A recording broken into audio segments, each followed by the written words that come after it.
welcome back to the channel. I know it's hard to hear because of this wind. Let me block it.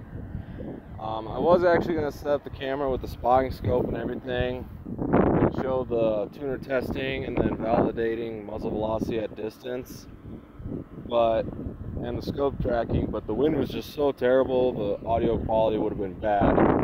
So I figured I'd at least show you what I did here.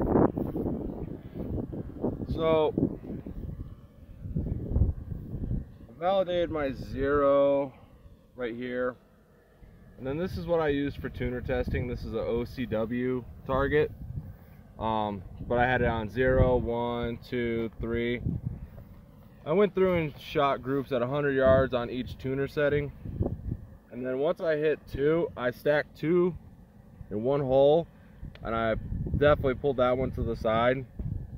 But just to make sure it wasn't me, I went back and re-zeroed right here. Some of these shots were from yesterday when I was rushing, but when I re-zeroed it with the setting number 2, it put 3 shots in one hole.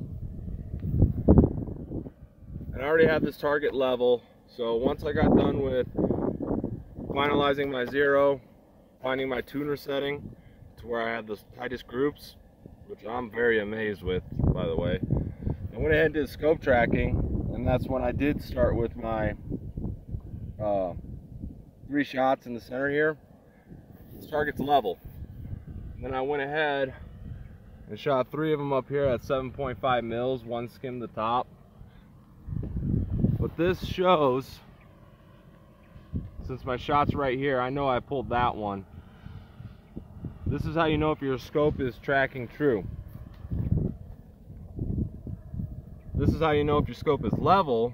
So if you have a bubble level and you always put it to the same part on the bubble, whether you have a tick mark or something that you line up the edge of the bubble to, or you just line it up in the middle.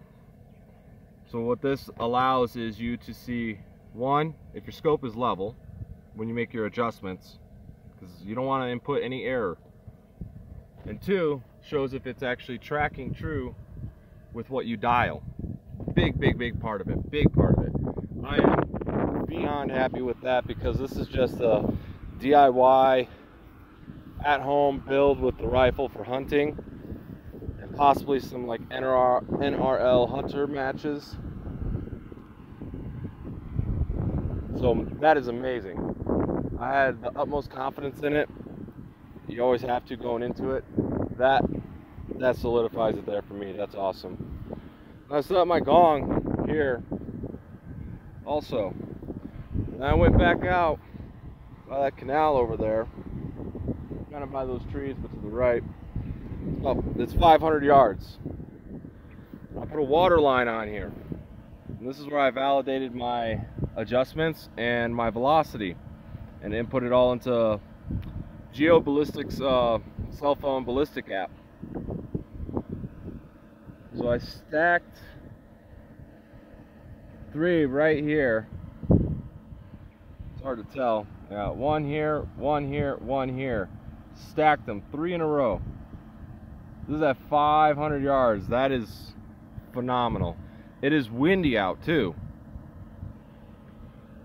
so I'm glad I was able to get the wind right and make a good adjustment, a good guess on the wind. So the biggest thing at distance is wind. And then I measured off my reticle, and I saw my adjustment needs to be up more, because this is what I use the water line for, is to make sure that my elevation is true and correct. It gives me a good aiming reference point and a reference point on where the rounds are hitting. I was off by 1 click, 1/10 of a mil, and trued up my muzzle velocity. It came out to like 2780.5. So I'm definitely happy with that. It's a good ballpark range for muzzle velocity. And man, it shined. I'm very impressed with the groupings at 100. I actually put a lot of rounds through it, so it got pretty hot, but it still performed very well. I didn't have any issues really.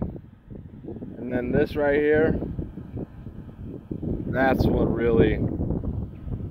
did it for me right there. That's amazing. 3 shots at 500 yards. 300 short mag with a 208 grain AMAX bullet. So my bow development's done pretty much now. So now I have my muzzle velocity, I have my tuner setting, I have my powder charge, primer. I already went to a seating depth that I picked, case to base O drive, so that's done, and I just made my adjustments with the tuner, and man, it's phenomenal. Scope is tracking true, it's level, this is phenomenal. This is some great stuff here. And this is 500 yards, so maybe